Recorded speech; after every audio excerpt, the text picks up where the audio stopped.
Hello sa inyo mga kamotovlogger, it's me RM Motovlog. Bale, good morning po sa inyong lahat. At ngayong araw na naman po ay nakapag-vlog na naman po tayo.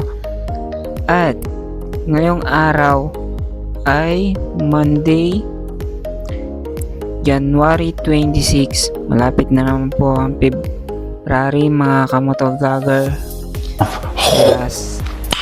Samahan niyo ako ngayon at sa mga susunod pang video na gagawin natin.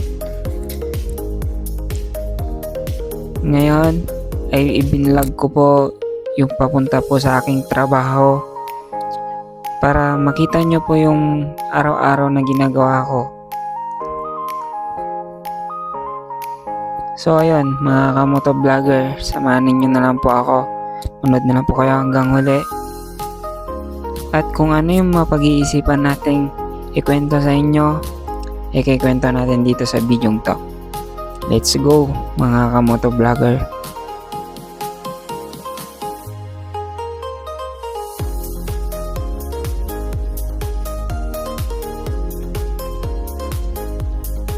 Nga pala mga kamotovlogger, bale kasama natin si Tito at yung mga kasama natin sa trabaho.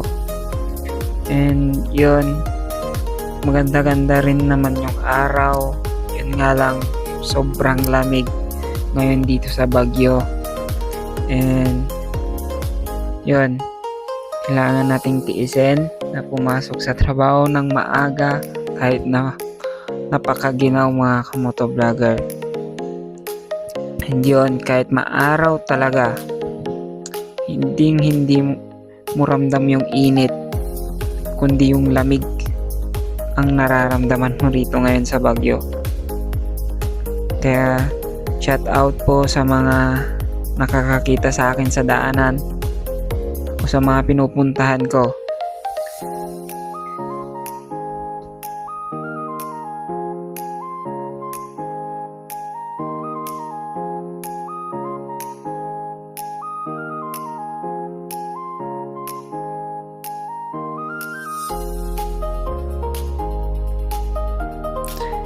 Ang ganda ng bulaklak dun sa gilid mga kamotovlogger. Kita nyo po ba?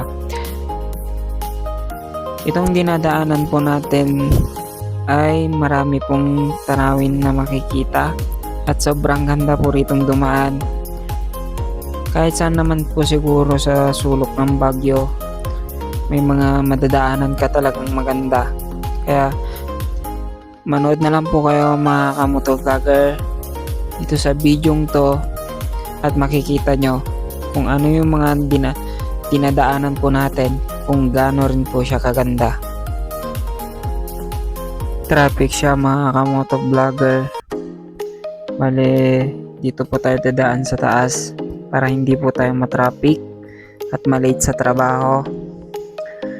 Kaya yun mga kamotovlogger, marami na pong shortcutan dito para hindi po tayo mahuli sa trabaho. Bale, iwas muna po tayo sa traffic mga kamotovlogger.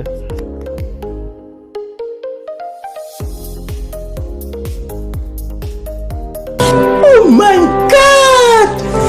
Wow! Makikita nyo yung view na yan mga kamotovlogger. Ang ganda diba?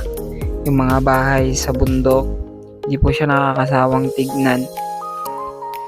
Kaya yun na sabi ko sa inyo mga kamotovlogger, bawat dinadaanan po natin, ipapakita natin dito sa bidyong to para makita nyo kung gaano kaganda ang bawat pinupuntahan at dinadaanan natin mga kamotovlogger.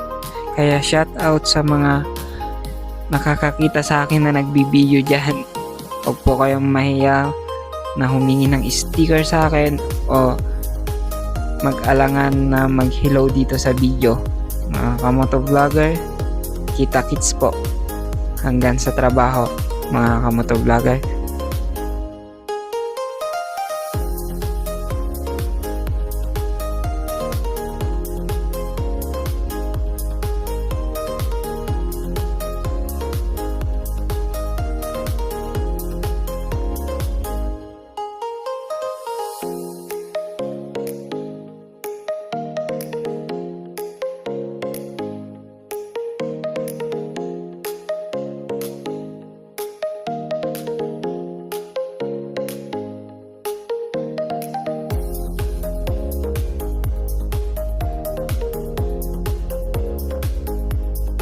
Ang ganda kapag nakikita mo yung araw mga kamotovlogger, no?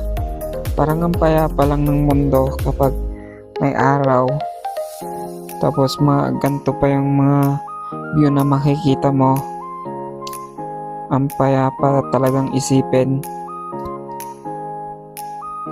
At ang ganda rin pong mabuhay kapag ganito ang nakikita mo. Sobrang ganda po talaga. Lalo na kapag may init at katamtaman din yung klima.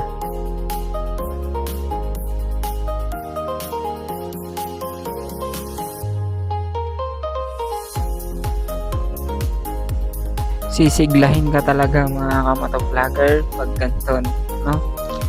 Hindi po talaga siya nakakasawa. Siguro sa araw-araw na pagdaan natin dito, kaya tayo po masigla po na gumigising at masaya dahil sa mga nakikita natin at napakapayapang mundo mga kamotovlogger. Kaya kung ikaw nasa Baguio ka, sulitin mo yung mga araw na nandito ka. Panigurado, di mo siya makakalimutan at dadalahin mo sa alaala mo. Mga kamotovlogger, hanggang dito na lang po ako dahil kukunin na po natin yung susi para buksan yung bodega. Sunod na lang po kayo hanggang huli at maraming salamat po sa panonood. Sana umabot kayo hanggang dito sa dulo ng video natin mga kamotovlogger. Bago ang lahat, papakilala ko ulit po ang sarili ko. It's me, RM Motovlog. Kita-kits sa next video mga kamotovlogger. Maraming salamat.